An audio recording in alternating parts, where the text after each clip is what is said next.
Hi, I'm Angel, and this video is going to be me talking about what I've learned in this public speaking module and how I apply it to my everyday life.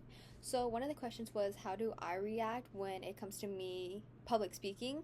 And it was either like, do I fight, flight, or freeze? And I know that I freeze. Whenever I have to give a presentation or talk to a large group of people, my mind kind of goes blank, causing me to kind of take a lot of breaks and take pauses, and I feel like that's me kind of like freezing up a little bit because I'd be losing like my train of thought and don't really like know what to say. But how else my body reacts to speaking, like, to large groups, I think that I get really anxious when just thinking about it. I don't really like it. It's just a lot of attention on me, and so personally that's not really for me.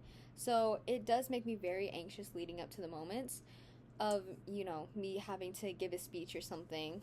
And from this module, I do feel like that I have learned some pretty valuable stuff. One of the methods that I liked was using the hum method, where you kind of just like to like find your like perfect speaking tone to like talk to people, which I think was like really good, because especially if you're going to have like a mic or something, you don't want to be talking too loud or you don't want to be talking too quiet. So I think that was really helpful and kind of like a cool little tip. And something else that I found really interesting was I think the Superman pose is what it was called. I know it's called different things, but it's like where you stand like that, like for a few minutes right before your presentation.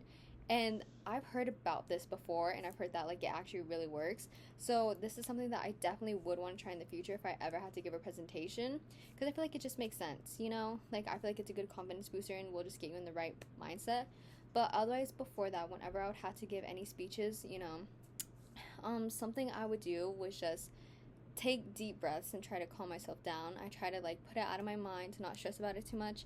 And something that really kind of would like ground me a bit is just thinking that like this isn't a big deal and that it's not going to matter, and like an hour later, the next day, that it's just something I need to get over with, and once it's done, like it's done and it was that easy. And I know like I'm always like very like proud of myself like whenever I have to give a speech or talk to a group of people. So it's really just like getting in your head in the time being. But yeah, so that is what I learned in this module and how I am going to use these tips in the future. Thank you.